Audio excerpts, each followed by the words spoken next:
Welcome to the final session of the 2020 Global Marathon. My name is Mimi Irvin, and I'm the chair and host of this year's Global Marathon. It's certainly been an encouraging week, and I'm looking forward to introducing you to today's inspiring speakers.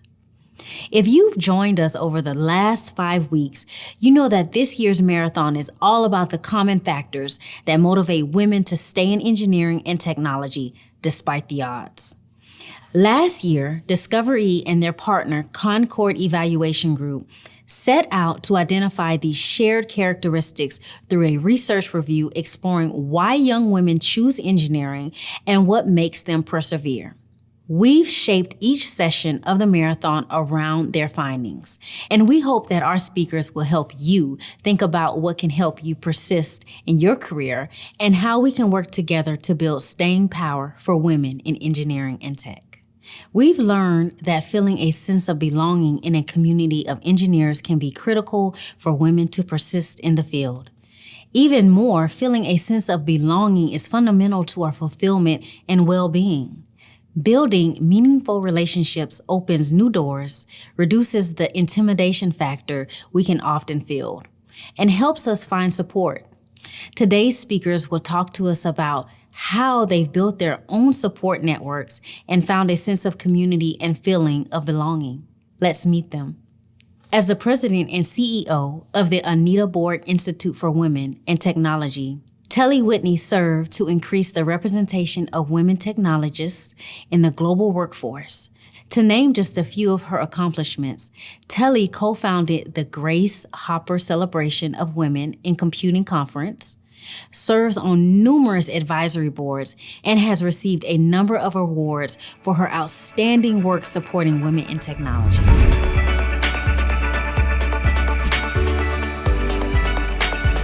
My name is Telly Whitney. I'm a computer scientist, an entrepreneur, and a leader, best known as the co-founder of the Grace Hopper Celebration.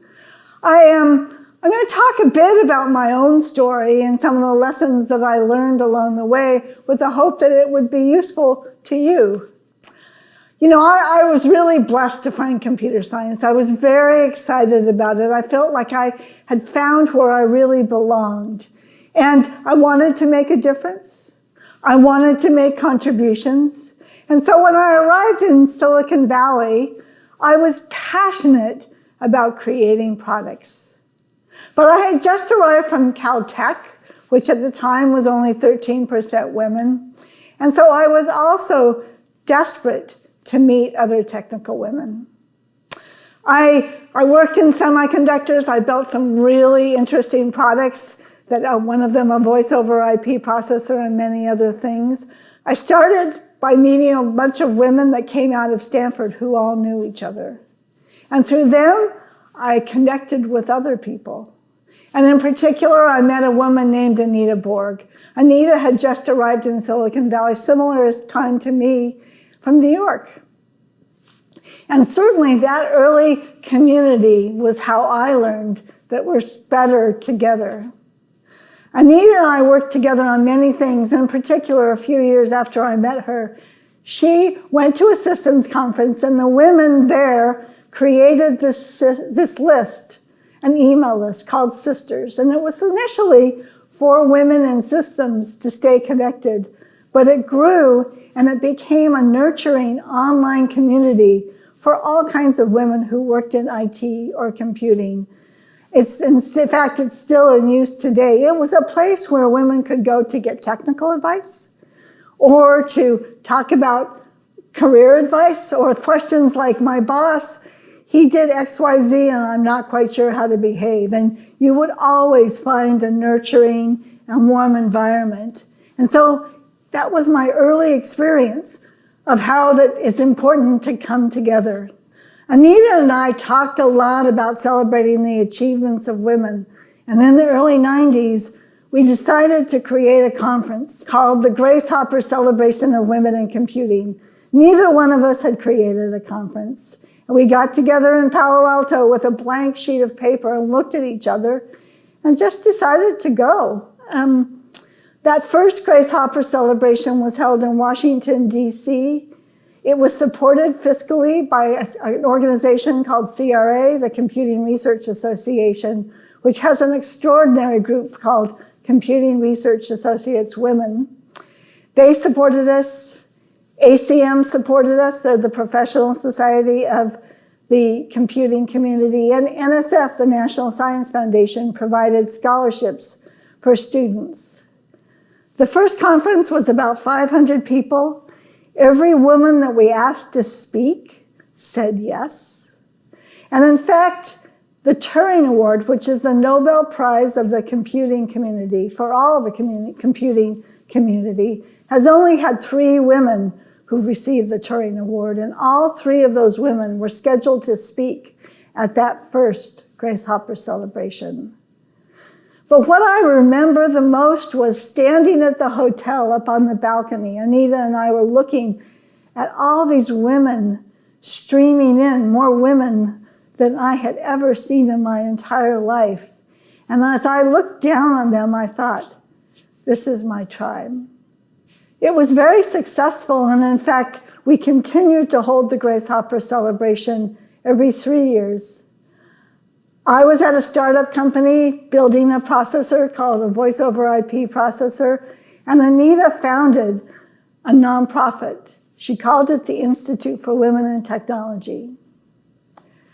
But shortly thereafter, Anita was diagnosed with brain cancer. And so here I was. Anita wanted me to take over this nonprofit. The board of trustees really wanted me to take it on. It was in serious trouble. It had really not had a chance to blossom. And my best friend was dying. My entire identity was around technical contributions. That was what I had worked on at all points till then. But I made a decision, and I became the CEO of what became the Anita Borg Institute. It was challenging. It was hard. The board and I weren't sure it was going to survive. My experience, my scrappiness, my persistence that I had developed with startups played an important role of trying to help the nonprofit figure out what it wanted to be when it grew up. And so at first we just barely survived. But there was a lot of support for this work. It played a really important role for women to be able to tell their story. And so after a few years, we thrived. The Grace Hopper celebration grew. It grew consistently and systematically grew. And then at some point, it really reached a touch point where people really wanted to come together in community. The students from the academic institutions, women working in industry, faculty, they would come together. And so the Grace Hopper scaled, the Grace Hopper conference scaled. And last year, the Grace Hopper celebration held with 26,000 people. It's an unbelievable experience. You need to make sure that the products that you have, including the Grace Hopper celebration, meets the need of the people that you're serving.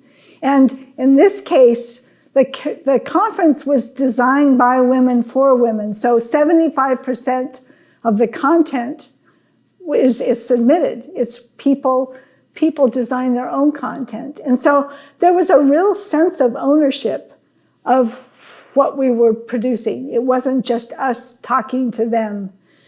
The other point is that many universities found that it made a huge difference with their students. So more and more universities sent their students to attend. But really, why the conference grew so substantially is that companies, initially, they would come just to recruit the students, so they would send a few people to recruit. But they increasingly found that their technical population, it really helped them with retention. And so companies ended up sending more and more of their own employees. And in fact, this year, the conference sold out in half an hour.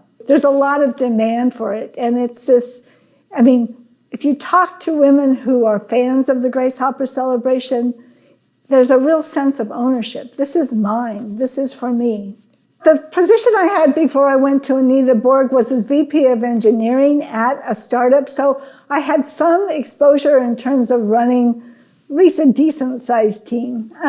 But the position I had at Anita Borg called for a lot more public speaking and a lot more being out in front of everybody. And I had some skills that I needed to develop, and I knew I did. So along the way, I've actually hired a number of speaking coaches that have worked with me over the years, and they helped. I mean, I learned a lot about putting together a talk. I've learned a lot about presenting, but it was really about practicing, spending a lot of time doing a lot of speeches that you get to be better. But I think the other part about moving to the C-suite is that you are talking to a lot of very senior people. Our board of trustees grew very large, and these were very senior executives from many companies.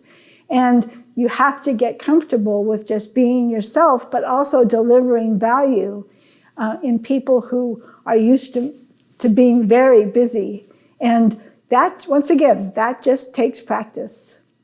As I was trying to navigate making this nonprofit successful, I had this remarkable board of trustees that was very committed, including Maria Clave. Maria is now the president of Harvey Mudd and has done a lot of work in universities about increasing the participation of women in computing. And Anita was the best friend of Maria and me. We didn't know each other that well, but we came together, and with all these other wonderful board members, we were able to make it work. And we did it in Anita's memory. It was a very wonderful, hard, exciting time. I was CEO for 15 years. Who knew? I thought that I was going to work in technology, and here I was creating a nonprofit. I stepped down at the end of 2017, but I continue to mentor CEOs of other nonprofits, to work with companies that want to have more women in technology. And I continue to find that it's much better if we do it together. I've had many mentors and sponsors along the way. My PhD thesis advisor was an important sponsor, as well as a mentor and even a friend. He introduced me to the people who were at the first 3 companies I was at. There are many communities out there. I've talked at length about one, the Grace Hopper celebration. The reason that it's grown is that so many women come there to find a community that they can talk to, that they can connect to, that they can learn from. But the Grace Hopper celebration and the Anita Borg Institute are only some of the communities that are around out there for you. SWE, or the Society for Women Engineers, is a great place to go. It's a great community of like-minded people, and their conference is a place to come together, to learn, to meet, to connect, and meet other people. And finally, the Tapia Celebration of Diversity in Computing is another conference and community where you can come together, especially for people of color, to find like-minded people, to figure out how to have your journey be the journey of your dreams. And so in closing, I give you 2 pieces of advice. One is find your own community. At this point, I belong to many communities, and they are all different, and they bring a lot of value to my life. I talked a lot about that early community of technical women that played such a fundamental and instrumental role in my early career. And then the other piece of advice I would say is to ask for help. Along the way, I found that it was really important to find the people who supported me, but that were experts in fields that I knew nothing about. I mentioned my PhD thesis advisor. He was an important advisor along my life's journey. The board of Anita Borg Institute, my friends, the community of technical women that are still, many of them are still friends today. It's really important to ask for advice, especially for somebody who knows a lot more about this topic than you do. But in addition to asking for advice, I would also encourage you to give advice. Find the young people that are starting in your organization, the ones that are too scared to come to you and ask for help. Suggest that you have coffee. Find out what they're about. Find out what's more important. Today, I spend a lot of time mentoring other people whose journeys are amazing, and it's not just for them. I get as much out of the relationship as they do. So ask for advice and give advice. And with that, I hope that all of you have an extraordinary day and that you too find your way of finding community and the ways in which we're better together. Thank you.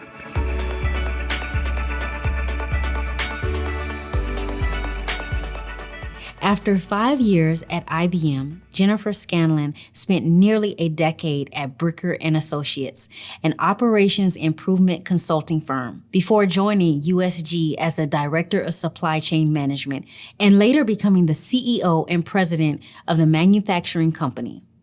Jennifer now serves as the President and CEO of Underwriters Laboratories. She is the first woman to lead the 125-year-old Safety Science Organization.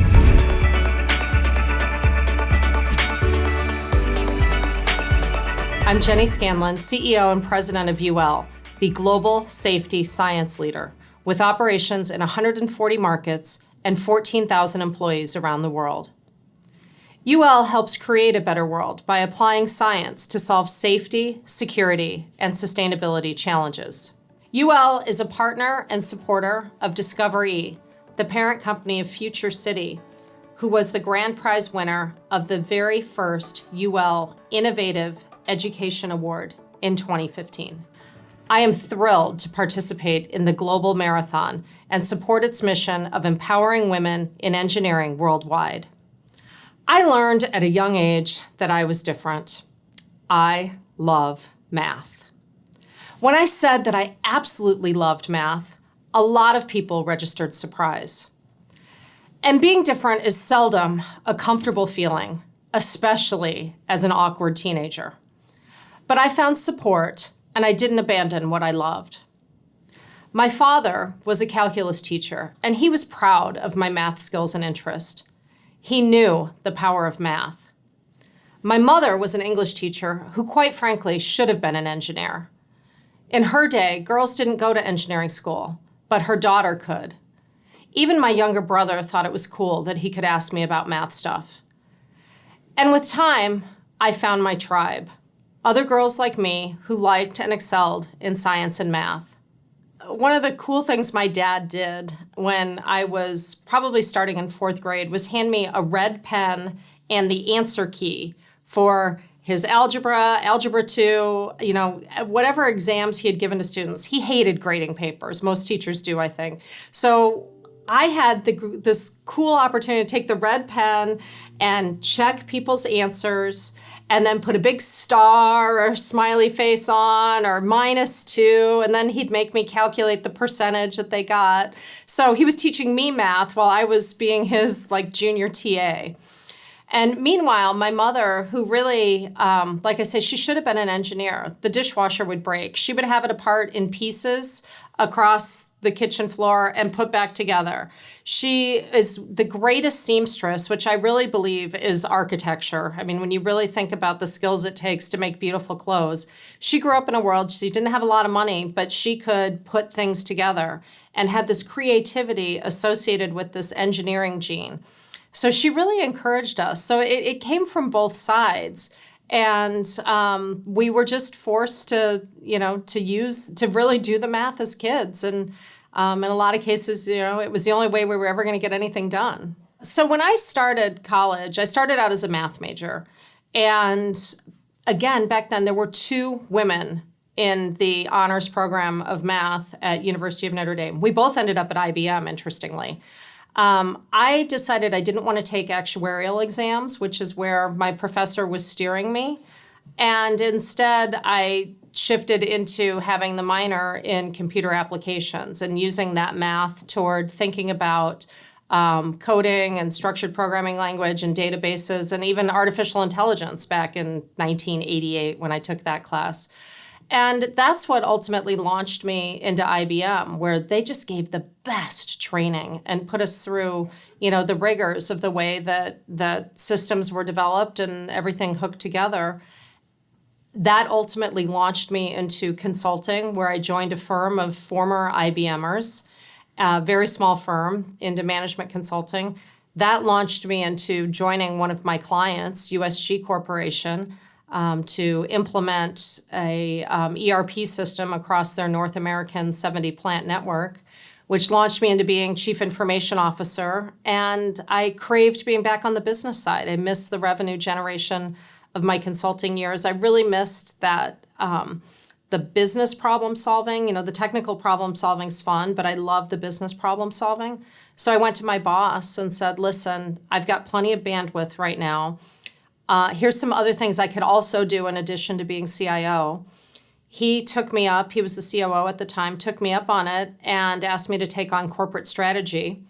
I always joked it was my 2 jobs for the price of 1. It was, the beauty of being in building materials in the middle of the global financial crisis. There weren't a lot of, extra dollars floating around, but it was great. It gave me a much broader viewpoint and still the opportunity to use those technical skills.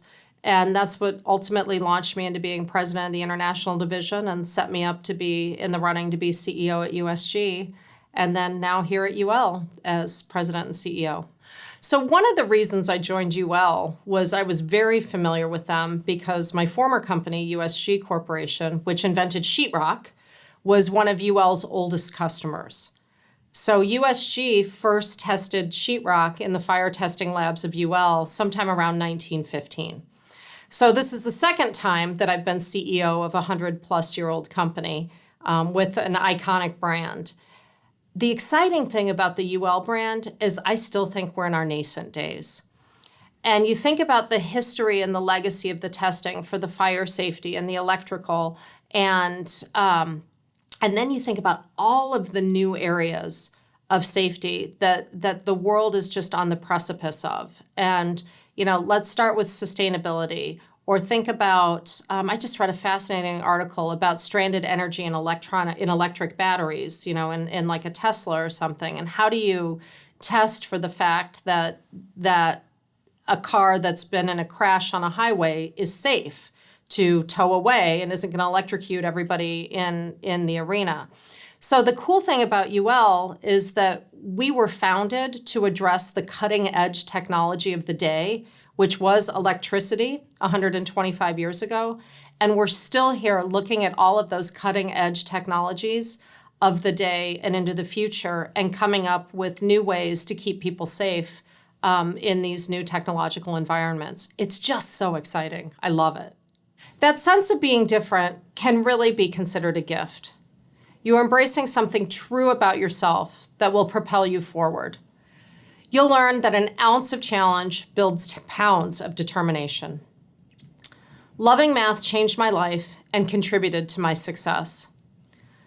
A few years ago, I was asked to speak at the United Nations on the International Women's Day, and my speech was about encouraging more women to pursue STEM. I quoted that fun film, The Martian, where he said, "You do the math. You solve one problem, and then you solve the next problem." That's how Matt Damon's character, Mart Watney, explained escaping a hostile planet and safely returning to Earth. It was the math. Clearly, every engineer has done the math, and you understand its foundational value. You love math because math is about problem solving, and business leaders are paid to solve problems. There's significant evidence that I'm a geek. I love data. I love math. And fortunately, my parents, who were teachers, taught me that geeks rule the world. And when you think about it, Bill Gates, Warren Buffett, they love math, and they are ruling the world. Being a geek is definitely a plus these days. Not only is math foundational, but it's actually a language. And that's not my term, but it was Galileo's. He said, the great book of nature can be read only by those who know the language in which it is written. And it is this language that is mathematics. If the world can be explained by math, shouldn't we all know that language? I'm especially pleased to be talking to a global audience. I have traveled the world. I've been to over 40 countries, some of them dozens of times. I sit in a lot of meetings where I have translators, where there are cultural differences in the nuances of what's being said. And the elements in those presentations that never have to be translated, it's quite remarkable, are the numbers. The numbers are the numbers are the numbers. And when engineers like you think about what Galileo was saying, you understand the importance of understanding the numbers and having the confidence to use your analytical skills and technological prowess to understand and solve those problems. What a great time in the history of the world to be an engineer. And yet, as women in a male-dominated profession, it's especially important to make your own luck and cultivate and build rich relationships with talented executives, as well as with peers and junior colleagues. I embrace Peter Drucker's axiom that luck is when preparation meets opportunity. I've always done my homework. I focus on being well prepared. And as engineers, you're trained in analysis, in breaking down complexity into smaller elements. And when opportunity comes along, you can seize it. That's what I've done. Now, I've taken a few risks here and there. Most of the time it works out because I've prepared for more than one eventuality. And that's it. I've made my own luck. I am a huge believer in mentorships, of mentoring and being a mentee, and the reciprocal nature of that relationship. I also understand what mentoring is not. When I became CEO, I was amazed by the number of women who I didn't know who asked me to mentor them, or the fathers of young women who asked me to mentor their daughters who I'd never met. Mentoring is not some magical transfer of power. I've had plenty of highly successful and yes, some even famous mentors. And often these brilliant leaders didn't know that they were my mentors. And that's because I made a practice of watching talented leaders perform adroitly and resolved to learn from their example. As Yogi Berra said, you can learn a lot by just watching. So let me say what a thrill it is to be on the same electronic podium as Telly Whitney, not only a mentor to thousands, but a heroine to engineers, CIOs, and other self-confessed geeks like me. Here's the opportunity. Women engineers, geeks, whatever you want to call us, we're a unique cohort. Women in engineering have a chance to build and cultivate rich mentoring communities. Believe it or not, there are younger women who would like to learn from you. How many times are you given the opportunity to give a younger colleague a boost? It can be as simple as a word of encouragement or a compliment on their contribution. Think of how it would have lifted you. As you move along in your career, keep your eye on those young talents who might need a word of encouragement. You have no idea the impact of helping a younger colleague. She may eventually be the talent you need in the future. She may eventually be your boss. By taking advantage of mentoring moments, you're building a community of supporters. Don't overlook the mentors who are close by. I do take very deeply my role as being a mentor to 14,000 plus employees. And one of the neat things that my predecessor had done that I've decided to continue is send an email to every employee every week. And on one hand, that's a big burden to think about what are 14,000 people going to want to hear this week.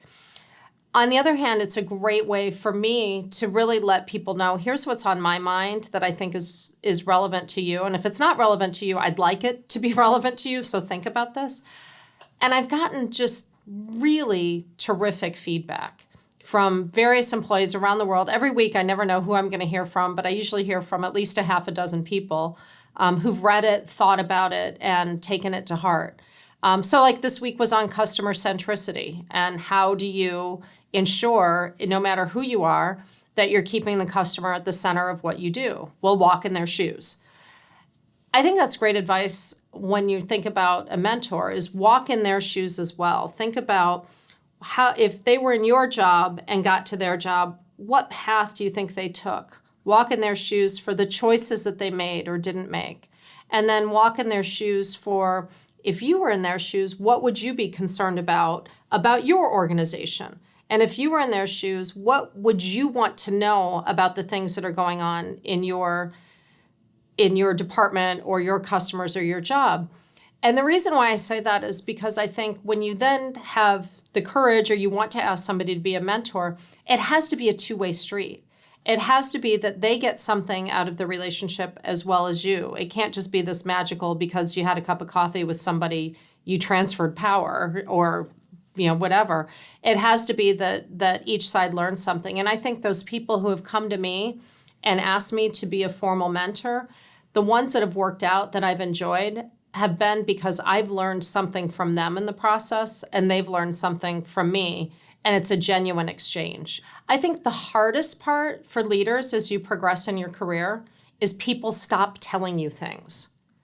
And so there's real power in those mentoring relationships where you have a mentee who's willing to tell you some things that other people have stopped telling you. My first and lifelong mentor is my Aunt Louise, my mother's younger sister. Louise is 20 years older than I am, and so in some ways, she's more like an older sister. She was an executive at IBM when there were few women in leadership roles. She used her job opportunities as a chance to be strong and purposeful.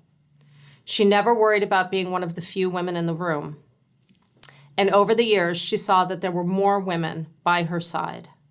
She did her work exceedingly well, and she always believed that wherever she was promoted, it wasn't because she was a woman, but it was because she was the best person for the job. That's always my advice. Position yourself to be the best one for that job. Be confident, ask for it. Be able to calmly explain your strengths and look around. There are people like my aunt in your family, in your friend group, in this room, on your teams. Pay attention. Mentors are all around you, whether or not they know it. Don't miss the opportunity to learn from them. Your responsibilities as a mentor or a mentee continue throughout your career. As you move into the ranks of senior leaders, you can have a huge impact. The power that we as women have to put our hand on the shoulder of another woman and say, this is an opportunity. You should do this. When you are the recipient, take it seriously, be gracious, and commit to pay it forward when the time comes. How do you become identified as an individual who has promise? I say, be curious. The more curiosity that you display on a daily basis, the more energy and the more visibility you will ultimately have. Curiosity sets you up for more opportunities to meet your preparation and thereby help you make your own luck. Own your strength. You're trained and you're talented, and you're a member of an august community. You're operating at a time when analytical skills are in demand. Celebrate who and where you are. As Oscar Wilde once said, be yourself. Everyone else is already taken. Thank you, and have fun making your own luck.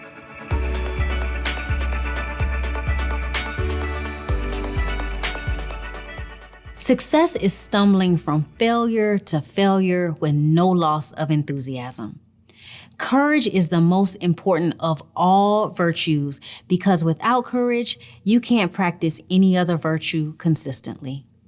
Nothing in the world can take the place of persistence. Persistence and determination alone are omnipotent. The slogan, "Press on," has solved and always will solve the problems of the human race. There are too many quotes that I could leave you with, so instead, let me simply say this. I hope that you've enjoyed the 2020 Global Marathon as much as I have, and that you've learned some actionable tips and advice to help you persist and succeed.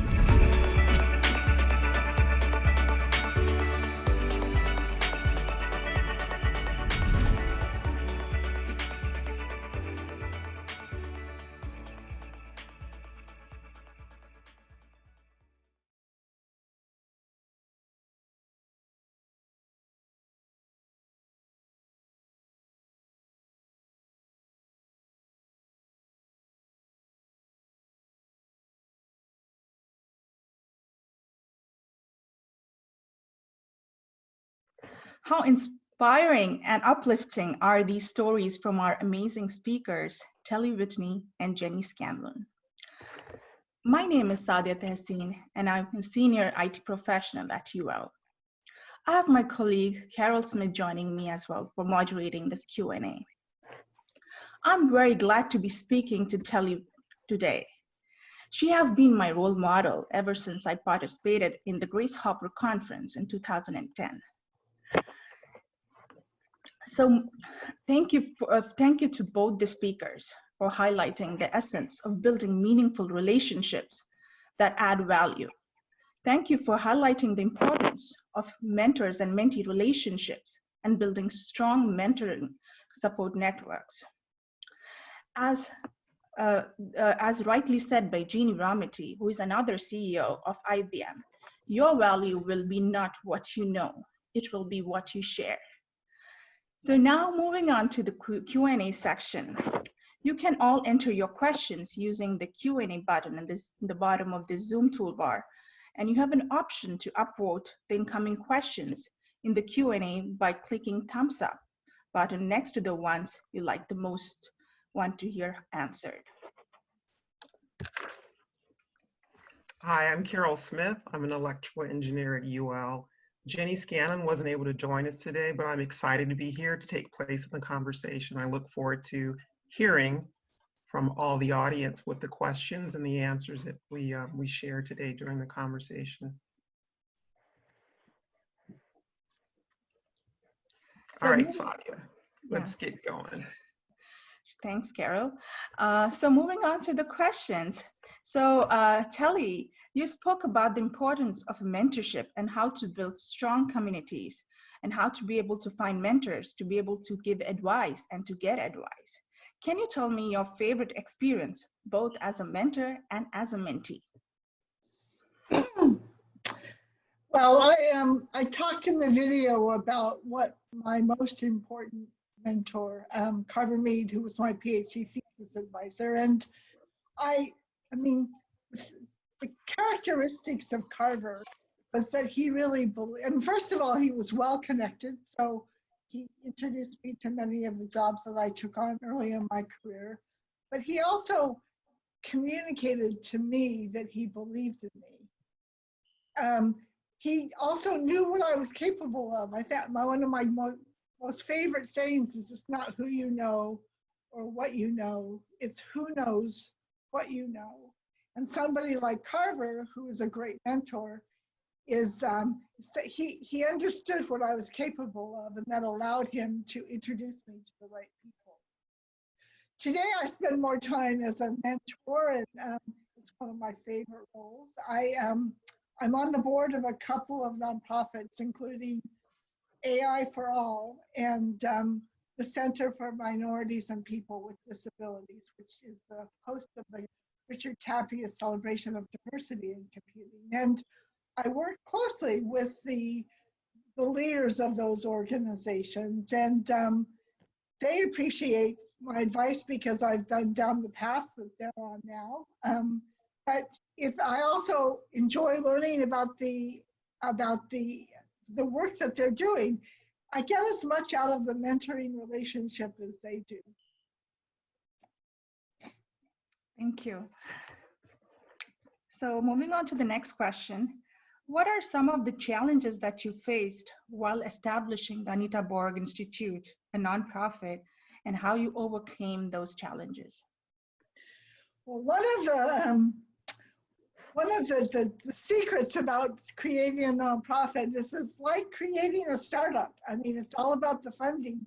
You can't do good work if you don't have the money to do the good work. And so when I took over, a lot of my focus was in achieving financial sustainability. And what you needed to do, I mean, first of all, it was important to have the right board behind me. They helped me. But you also had to understand a vision of where you were going and to be able to pitch that to potential supporters. What I find is in the early days of a nonprofit, the people who are supporting you typically have a personal connection to you. So we had 3 early supporters. The head of Microsoft Research, the CTO at Sun Microsystems, which was a big company at that time, and one of the top executives at HP. And early on, they supported just the vision. There were not that many strings attached to the initial money. We used that time to develop a sustainable strategy and become much more systematic, and so that people who supported us at a later date knew what they were getting for the support. Great. So can you tell me more about the pitch that you gave to have these fundings? Well, you know, over time, if you look at the Anita Borg Institute, a lot of why people are supporting it is the recruitment of talent. I mean, that they needed to hire good people, and in particular, they wanted to hire technical women. So a lot of the initial support came from the recruiting arm. But over time, we found that companies also were investing in the retention and advancement of their technical women. And so they supported more of our programs as a means to invest in their own women. Awesome. So we have some questions coming up.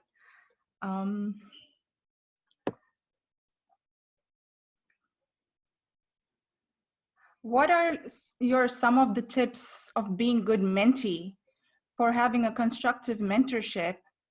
From Monica Ho, her companies restarted their official engineering mentorship program, but they struggle to find what to talk to the mentor about. Okay, so it's a great question, first of all. I agree with Jenny. She said that many of the people who were her mentors didn't know they were her mentors. And I believe that for me, that is also true. They did not know. People who I consider mentors don't know they were mentors. But the most important thing to think about is to come prepared. So when you ask to have coffee with somebody that you greatly admire, who you'd like to consider a mentor, you want to come prepared with specific questions that you can get advice on, so that you can guide the conversation and make sure that they feel like they're investing in you. What I find is sometimes people come and they really don't know what kind of advice they want. And so I would encourage you to prepare. Great. I'd like to add something to that too, Sadia. Sure. And this kind of touches on mentors that you may not know that you have, mentors and or sponsors. If someone gives you advice, they give a suggestion. I suggest you apply for this award. I suggest you join that society. Mm-hmm. Take their advice and join the society, apply for the award. And that, you know, if you're asking for advice and it's given and you don't take it, then what's the point of asking? And I think it's very important to follow through on the advice that's given by your mentor. Right, I agree. Completely agree. Yeah. So what was the path that you took of moving from a very highly technical field to being a CEO of a nonprofit organization? The path that I took is, that's a very interesting question, because I did not intend to move from a technical path to the CEO of a nonprofit. Now, by the time I took over the Anita Borg Institute, I had moved into the executive ranks already. I was, my positions before that were as VP of engineering. So we had some technical vision, but I was also managing a large group. I really decided that it was important to do the work of the Anita Borg Institute. And when Anita was diagnosed with brain cancer, I decided it was more important than anything else that I could do. Now, over the next 5 years, what that meant was that I needed to develop a whole new set of skills. And my board was instrumental in identifying what were the skills that I needed to be CEO.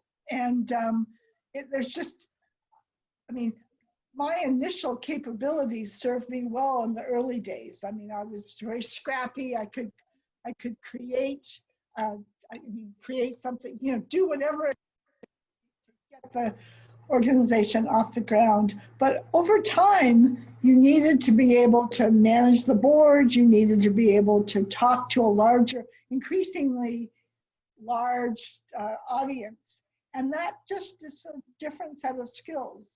This is why the typical advice is, if you want to be a CEO, you really should take on different roles within an organization, because it's the way in which you can develop those skills. And Carol, you may, I mean, do you have any comments about that too, about what you see in terms of getting ahead? Well, working hard is key. And I've always found it very useful to collaborate with people who are outside your regular realm. So not just your immediate colleagues who are in your same business unit or your group, but those that work in finance and marketing. It gives you the opportunity to walk in other shoes, so to speak, to learn from them, to make connections with people that they know.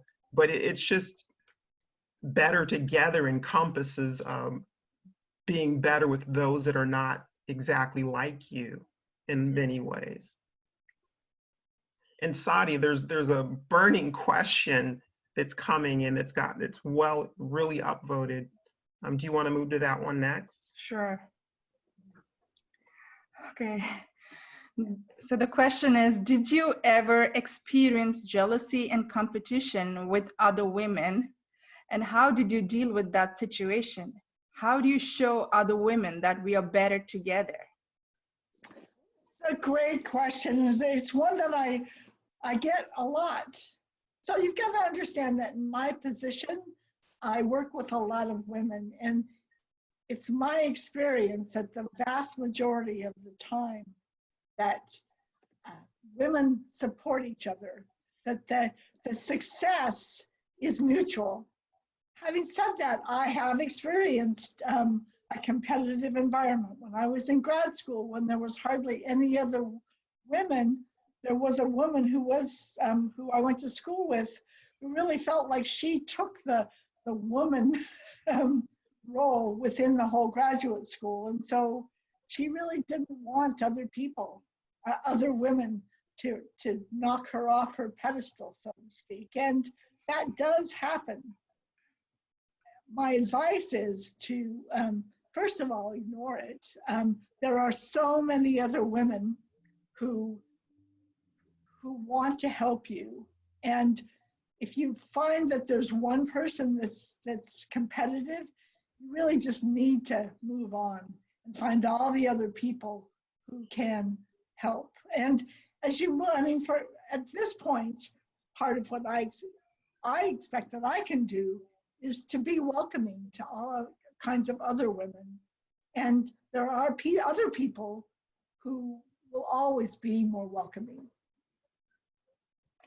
Yeah, I echo that. And you don't always know the hearts and minds of other women. You can't read their minds, but I've experienced what appeared to come across as competition. And I agree with Tally 100% there. The ratio of those women willing and available to support you to those that are competitive and maybe want to knock you down. I mean, the ones that are supportive far outweigh the ones that are competitive and seem to not want to collaborate so well.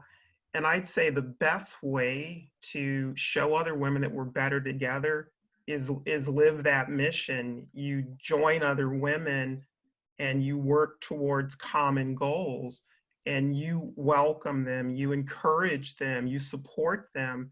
And at the end of the day, that's what's the most important thing. And the ones that feel differently, they isolate themselves and they're really not in your circle eventually. Just works itself out. Right. As even Jenny Scanlon rightly said, that to support other women, to support to help them move forward. I absolutely agree with both Carol and Telly with what they said. And now moving on to that other question. How do you think companies should develop, retain, and advance women working in technical fields towards leaderships? Oh, great question. One of my favorite topics. And I mean, the first thing I will say is that we know what to do. And as much as there's this focus on diversity, equity, and inclusion, a lot of it is, there isn't always a lot of progress, but there are companies that are doing it right. And the first thing I will say is what you measure, you will change. You need to understand what your numbers are. You need to understand what your goals are. You need to get executive leadership support, especially the CEO, to be able to talk broadly and about how to create change and to hold their leadership accountable towards creating that change. The second point is that you want to measure the programs that you create and see how effective they are at creating change. All too often, many of the companies that I work with, there's a lot of feel-good programs that take up resources, that take up funding, that may not necessarily be having the impact that you want. And the last is that you want to mobilize your community, that people want to be involved and to help. And so figuring out how to engage across the organization is really important. And several of you have mentioned IBM. IBM classically had a lot of employee groups that help also determine the overall company goals about how they created change. Right. Thank you. Moving on to the next question. What was the makeup of the original board for the foundation that stuck with you in the early years? Great question. So the original board included Rick Rashid, who was the head of Microsoft. He was the founder and head of Microsoft Research, and very passionate about creating change. We also had Maria Clave, who's now the president of Harvey-Mudd College, and was a partner with me. She was the chair of the board, and so she was really stuck by my side when we were during some very difficult times. We also had Bill Wolfe, who was the head of the National Academy of Engineering at the time, a passionate supporter of creating change within technology. And also Greg Papadopoulos, who was the CTO of Sun. As you notice, the general themes, we had both academics and industry. We had real thought leaders in terms of how do you create change and building commitment within their own organizations. Great, thank you. So we have another question. A lot of engineers reference interest in math led them to engineering field. Is this interest necessarily early on? Is there a place for engineers that do not have interest in math in the early years? A side note, I think some of the interest is all about access. Not all young people have access to adults nurturing a love for mathematics or science. So hopefully this can change now. You hear the stories about how people got into computer science or engineering, you will, especially women, you will find that they come from many different ways. So when I started as an undergraduate, I was in theater. I didn't know anything about engineering or computer science. It's too bad because I was very good at math in high school. And I literally stumbled into computer science in my second year of college. And so I spent a lot of time trying to catch up, but that's how I got there. You will find some people come through math, some people have been programming since they were 7.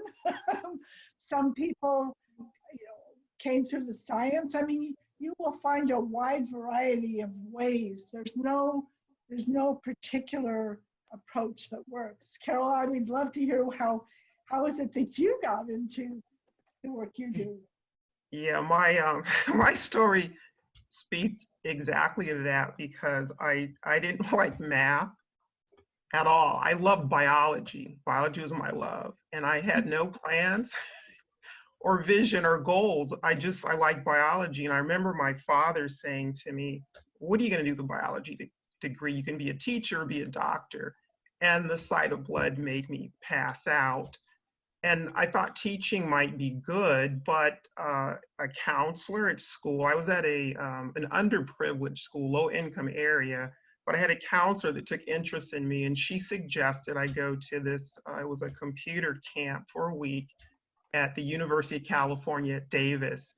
And it was interesting. I had a lot of fun, met some interesting people.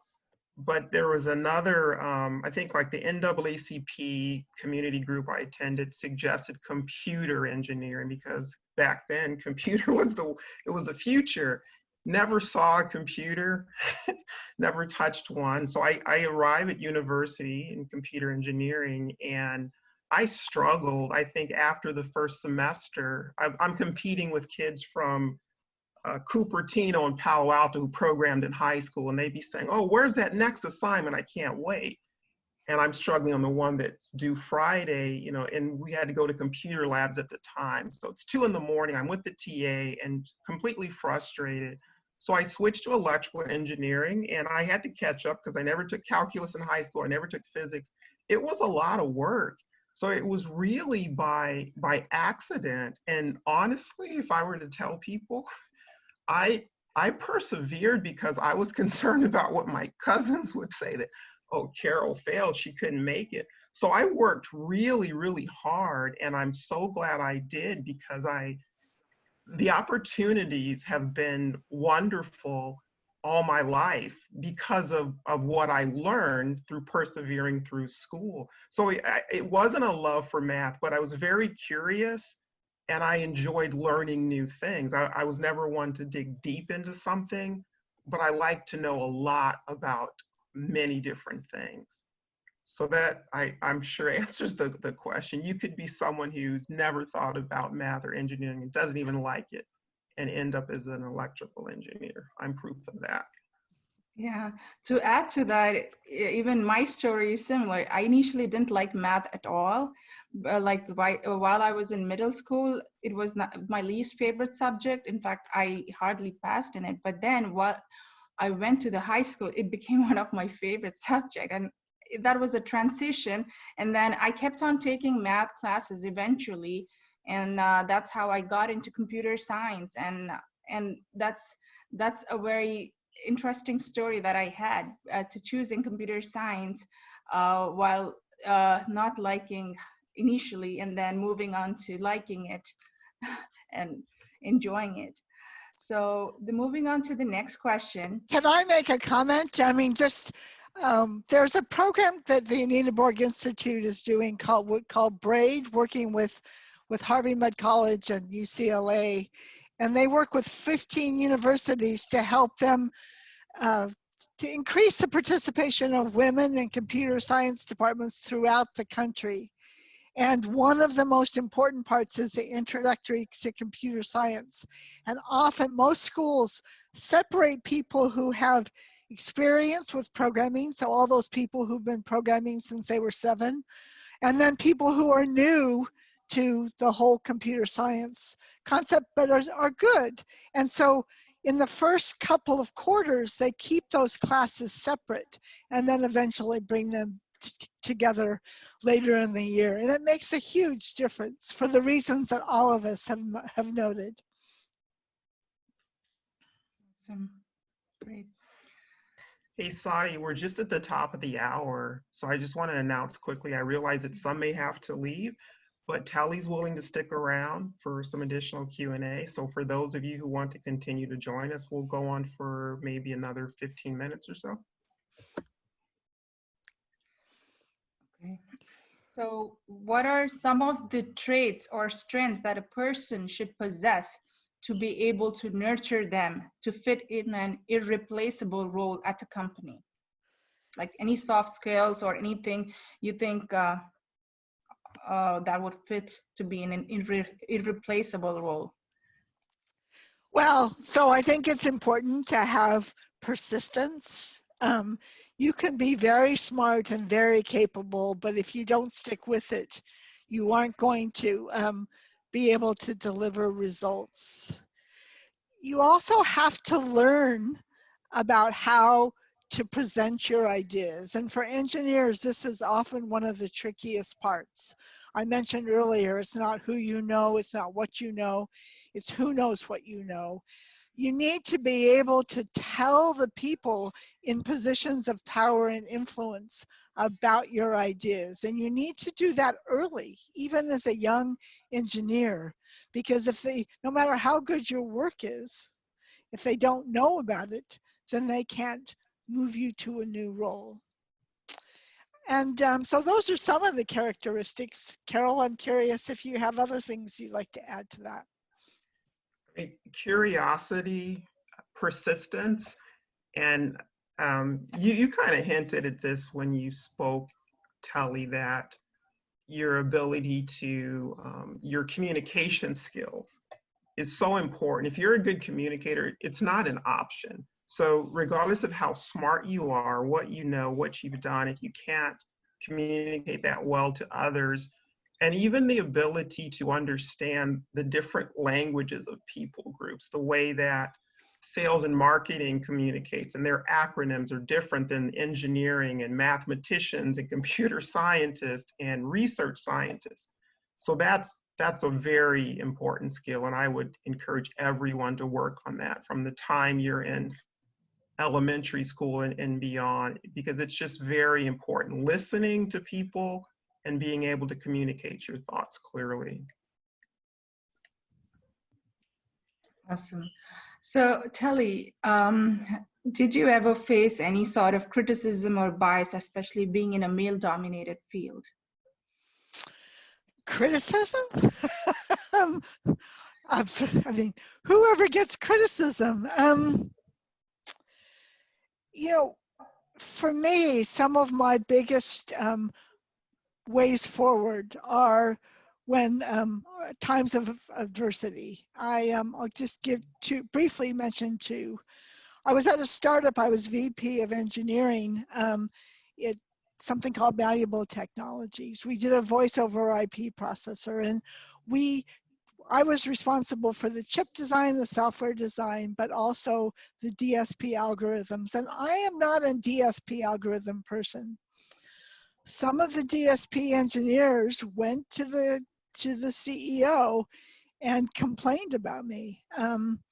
And this was towards the end of we were just being bought. It was a very difficult time to get that kind of feedback from the people who work for me. But it also helped me to reflect back on what I had not done well. And it helped me, especially when I moved on to become the CEO of the Anita Borg Institute, to go through that kind of difficult feedback, because that's really where you grow.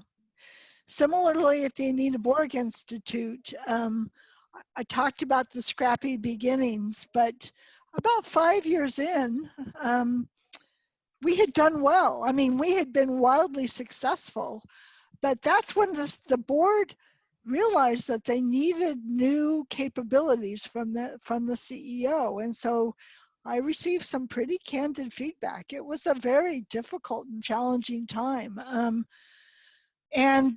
But it was based on that feedback that I went out and got help from a presentation coach, from a coach, and really sharpened my skills in terms of becoming the CEO for the next 5 years. And as I stayed on for another 10 years, but it was difficult times, but that kind of feedback can be some of the most can have some of the most positive outcomes I've ever had.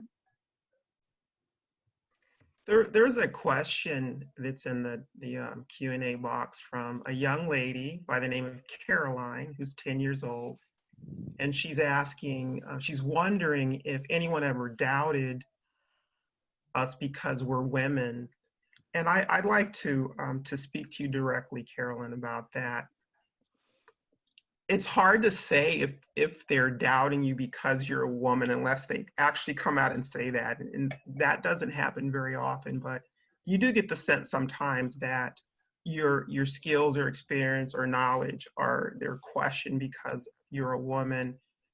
And what I'd say about that is it's no reason for anyone to ever treat you unprofessionally or in a disrespectful manner. You know what you know and what you're bringing and contributing. So things like that, you just have to dismiss them and move on. I remember once I had a very challenging situation with a product in the lab. When we do the certification testing at UL, controllers, they have to operate as they would in their normal condition in order for you to test them.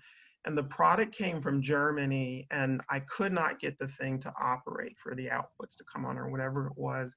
And I went back to my contact several times, and he kept just dismissing me, like, what's your problem, you stupid woman?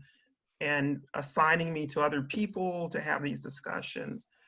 And I eventually said, you know what? It doesn't matter. Maybe I am stupid. Maybe it's my problem, but at the end of the day, we need to get this thing operated so we can get it tested so you can get what you want. So help me help you. Here's your choices. You can fly out here from Germany and work with me. I can send it back to you or anything else. And he said, well, we do have a whole group of facilities type engineers that go to sites and program and troubleshoot this type of equipment. I'll send one of our local guys. And I said, great idea, buddy. I agree with you on that one. And so this technician comes out, and it took him 2 trips and probably a total of 8 hours to get that thing operating, which confirmed it wasn't me. I wasn't stupid. And it was a very valuable learning experience. Even if I did need to learn something and it was my problem, that's never the solution to just point it out to me, but help me learn, help me grow, point me to someone who can help us get it done. And I'd say, Carolyn, that's how you would approach any situation you come across like that.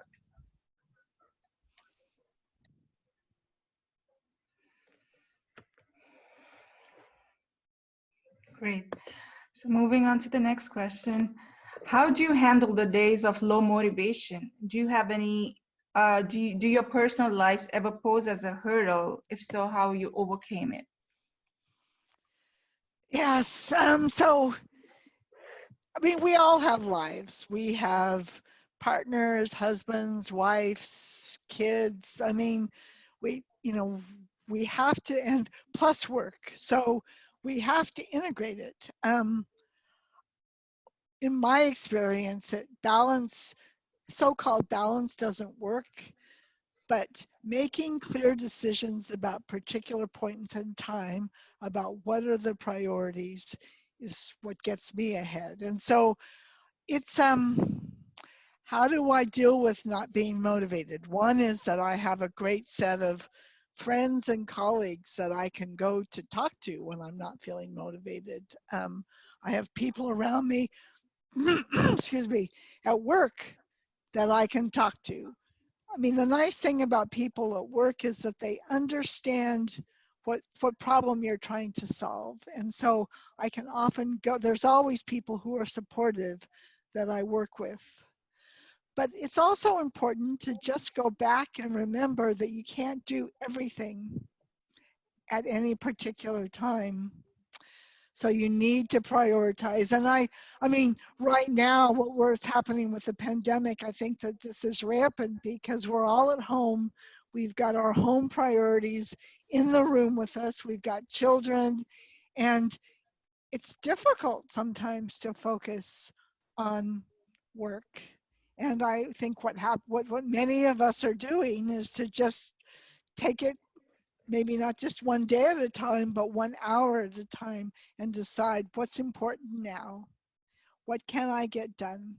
What can I do to take care of myself? Because we need ways to nurture our souls through difficult times. Yeah, and I would add, you have to expect challenges in life and just know that they come and they go. Eventually they're behind you. And sometimes we have seasons that are challenging, that last for extended periods of time. So you do surround yourself with those people who encourage you, lift your spirits. And sometimes we just have to decide what it is we want more and be willing to give some things up, switch our focus, or just say no to some things and yes to others. It just really depends what's going on. But those times are going to come. There's no doubt about that. Right. Yeah, I agree absolutely with Tally and Carol. There could be some times where we wouldn't be motivated at all, and we may have things going on. And the best thing is to shift our focus and be able to, divert and move on. So other questions. What are your thoughts on how likely an older worker is to be hired into STEM fields if that is not where the bulk of their experience has been? It's a great question. There's a lot of reentry programs. Many companies are desperate for workers, and so they do have reentry programs that reach out to a whole new set of people to come in and help them. These days, there's also quite a few coding camps that bring skills to somebody who could then be hired. So there are places that are particularly trying to bring people back in. But like anything else, it takes time and effort, and you really need to make an investment in order to be able to participate. Sure. So what are the few resources you would recommend to someone who's looking to gain insight into becoming a better leader? Well, okay, so I do think that I talked a lot about communities and about where to go. I talked about, IEEE has a lot of women's leadership. There is SWE, the Grace Hopper Celebration, Anita Borg Institute, and so on. Every one of those organizations have leadership development programs that offer. The Grace Hopper Celebration brings leadership trainers to every single Grace Hopper. So, and most conferences and most organizations offer that kind of training. I would encourage you to participate in some of those. I do think that the classes are out there and available if you ask. Okay. What are your top? I'm sorry. I just wanted to add that it's important to join these organizations. Grace Hopper, not Grace Hopper, but Anita Borg. the Institute, Society of Women Engineers, IEEE. But in your leadership development, you have to participate. You have to become officers. You have to be on committees when they're sponsoring events, volunteer to help set it up or promote it, and to speak at it, to present. It's one thing to belong. It's a whole nother thing to be an active participant. And I'd say the other wonderful opportunities for leadership growth and development are the business resource groups or the employee resource groups at your own company. I mean, UL has a wonderful group, and we're always looking for more people to join and participate. That's a wonderful way to connect with others and also work on your leadership skills, because it gives you the opportunity to practice the skills you're going to need when you take on those more challenging roles. I agree. So what, Tully? I'm here. I am somebody's call. One of the problems of being home is you get a phone call, so I'm moving into a different room. Hopefully it will be a little quieter. Okay. So Tully, what are your top 3 accomplishments as a leader? And it's actually dark in your room, current room, so we can't see you clearly. Okay, sorry. Yeah, this is better.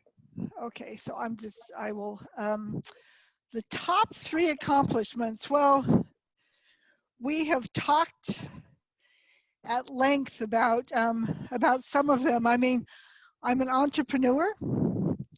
And taking risks has been very important. I'm just not going to worry about the phone ringing. I also think it's important to listen to the people who work with you, because often you learn as much from them as they can learn from you. I also think it's important as a leader to be able to articulate a vision, to say, where are we going? And so that everybody is on the same page about what you're trying to accomplish. How do you? Sadia, we're just about at 12:20 now. Do you want to take one more question or just go to closing thoughts? One question maybe. One more question? Okay. Yeah. How do you, I think Tully already said that. Okay. How do you manage your career in an environment where favoritism is very obvious and playing a role in career progression, a work environment that is becoming more political? Well, so one thing I will say is, if you're talking about a place that's offering clear favoritism, at some point you need to decide, is this where I belong? And if you really are not being judged by your impact and what you're doing, then sometimes it's time to move on. If you work in a large company, often moving on doesn't mean leaving the company. It means going to a different group. But you need to find a place where your capabilities are nurtured and recognized.